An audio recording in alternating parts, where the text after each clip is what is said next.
এবার বাংলাদেশ নারী ক্রিকেটে যৌন হয়রানির অভিযোগ নিয়ে মুখ খুললেন সাবেক তারকা ক্রিকেটার ও বর্তমানে বিসিবির নারী বিভাগের প্রধান আব্দুর রাজ্জাক। দেশের জনপ্রিয় এক গণমাধ্যমকে দেওয়া এক সাক্ষাৎকারে তিনি জানিয়েছেন, বিষয়টি সত্যিই খুব স্পর্শকাতর।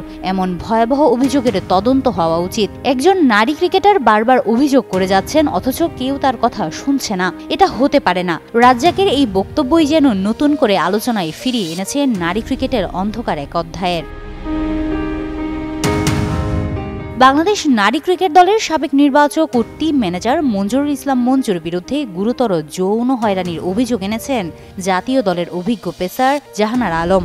অভিযোগের বিস্তারিত জানাতে গিয়ে তিনি জানান, মঞ্জুরুল বারবার তাকে অশালীন আচরণের শিকার করেছেন। কখনো ব্যক্তিগত শারীরিক বিষয় নিয়ে বাজে মন্তব্য, কখনো হ্যান্ডশেকের বদলে জড়িয়ে ধরার মতো আচরণ করেছেন।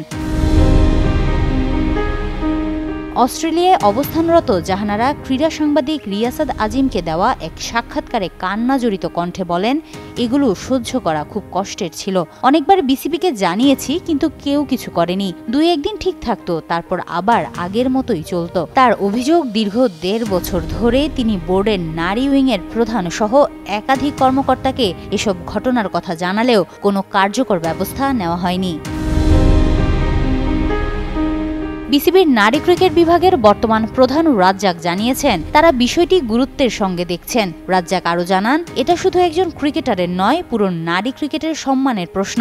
আমরা অবশ্যই এটা নিয়ে করণীয় ঠিক করব। বুলবুল ভাই এখন দেশের বাইরে, তিনি ফিরলেই আমরা কথা বলবো। তবে জাহানারা এখন বোর্ডের কাছে বিচার চান না। গভীর হতাশায় তিনি বলেন, আমি সবকিছু আল্লাহর হাতে ছেড়ে দিয়েছি। বিসিবিকে অনেকবার জানিয়েছি, কিন্তু কোনো প্রতিকার পাইনি।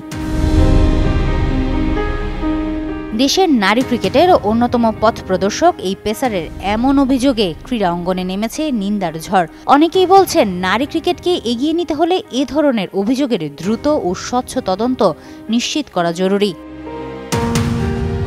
হিমাতুল জান্নাত, যুগান্তর নিউজ।